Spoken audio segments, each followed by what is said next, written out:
I don't wanna pop the pistol, we both grown, we can talk out issues. But just in case you got too much bass, I'ma bring 2 sticks like a popsicle. The mag is big, but the Glock little. The bag is big, but the block little. You niggas be rushing to die. I'm taking my time, I'ma outlive you. You niggas be blowing the whistle off. Know everything like you see through a crystal ball. Know what they did and you know what they did to y'all. You know about every bitch in the city, dog. Groupie ass niggas, I gotta get rid of y'all. Play from a distance, won't be in the midst of y'all. Get to acting like bop if you piss me off. Acting like bop if you piss me off. I'm about to wear out your whiskey off. When I grab you by the whiskers and rip them off. Welcome to Big Boys Noise. A family visit ended in tragedy yesterday when police say a man killed 4 of his relatives, including 2 children, in Queens, New York. The man also attacked and injured 2 officers who tried to stop the attack. Meg Oliver has the story.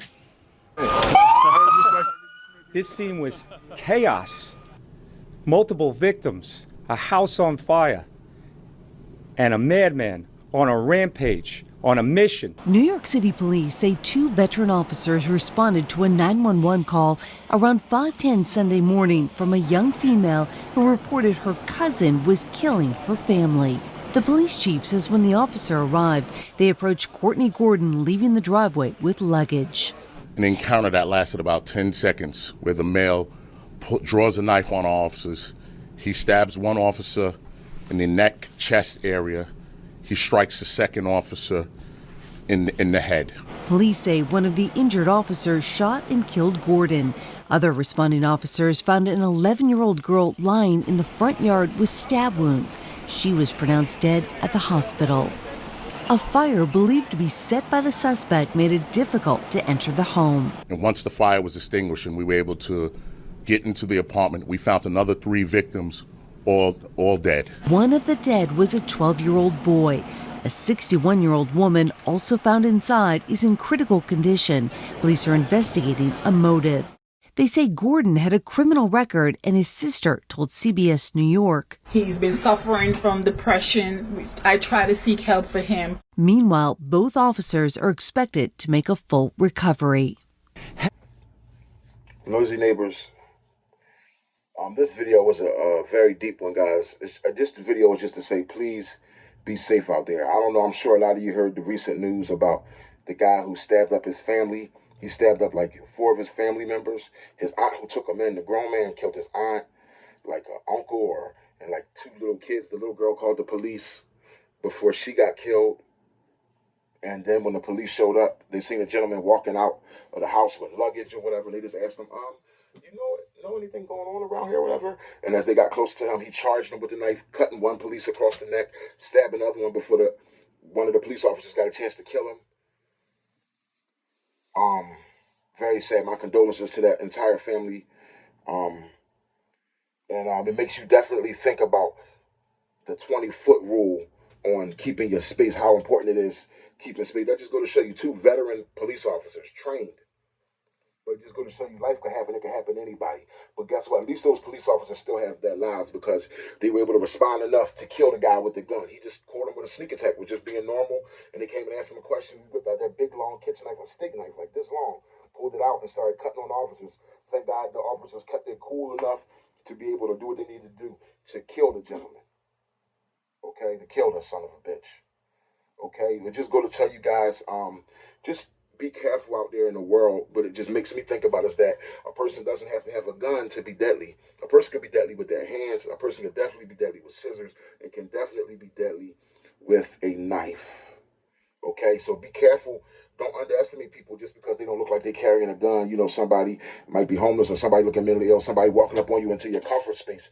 Always maintain your 20-foot comfort zone. And me, it's just, you know, and you can still get harmed that way sometimes. But I'm real big on maintaining.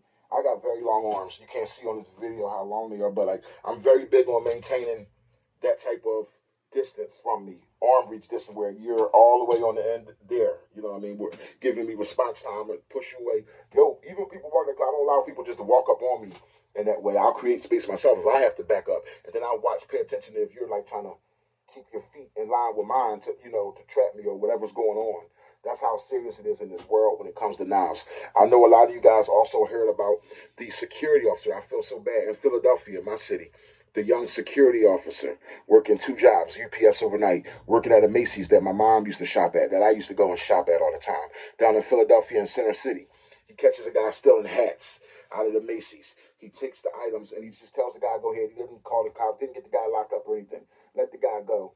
The guy comes back 15 minutes later and stabs the young security officer up and kills him. And much respect goes to the security officer's partner. I want partners like that. That security officer's partner jumped in it and got stabbed, cut up himself, trying to get the man off of his buddy, of his co-worker. But unfortunately, his co-worker died. But salute to that hero who stepped in and intervened. And salute to the hero who died also for doing his job to the fullest he could. Young man, 28 years old. My heart goes out to him, his family. But that's another case scenario. The guy comes back 15 minutes later. He wasn't just happy with getting away with, okay, I got caught stealing and I ain't locked up. No, you come back, mental problems. The 30-year-old guy comes back with a knife and kills that security officer. Once again, I'm talking about the 20-foot rule, talking about keeping distance and just being able, you know, to, and in that case, I don't think Macy's has armed officers. So in that case, that officer, it wasn't even about him being able to get out a firearm to neutralize the situation. His best bet, maybe he might have had a baton, possibly. At his most, he probably just had tear gas, what they allowed them to use. That goes for a whole nother topic. That would be a whole nother video, okay? But all I want to do is say, guys, my heart goes out to those families, but just letting you guys know that there's more than people. Everybody don't have to have a hoodie on real tight and look like they're packing a gun to be dangerous. They could be the person that just seem homeless or just seem a little weird, come up, hit you with a box cutter. You know, this is the type of stuff that goes on in the real world. I just want to tell everybody, be safe, be vigilant. And I might be taking a class because it's so funny. A few weeks ago, a gun instructor, friend of mine was letting me know about this class he did. He just said it went really well. I think you've seen him on a video with me before. He does jiu-jitsu. He does all that type of stuff. So I think I might take his class one day just for the hell of it and film it for you guys to just go on how you guys get to see me struggle and everything like that. You really got to fight people off you to get your firearm out. It's not like a game. It's like fighting people off of you to get out your firearm and what would you really do in a real life situation. So I think I'm gonna take that class. That'll be a pretty interesting video and it'll probably be fun, but it's for a serious cause because life and death happens just like that. I've seen people canceled just like that. Okay. But yeah, you guys be safe. Don't forget to like, comment, and subscribe. Your boy, Big Boys Noise. Peace. And actually, guys, side note, a gun is more efficient at killing a person because you can do it from more distance, but a knife is actually deadlier than a gunshot. Being stabbed by a knife is actually deadlier than being shot with a bullet. And I'll just end it on that note, guys. Your boy, Big Boys Noise.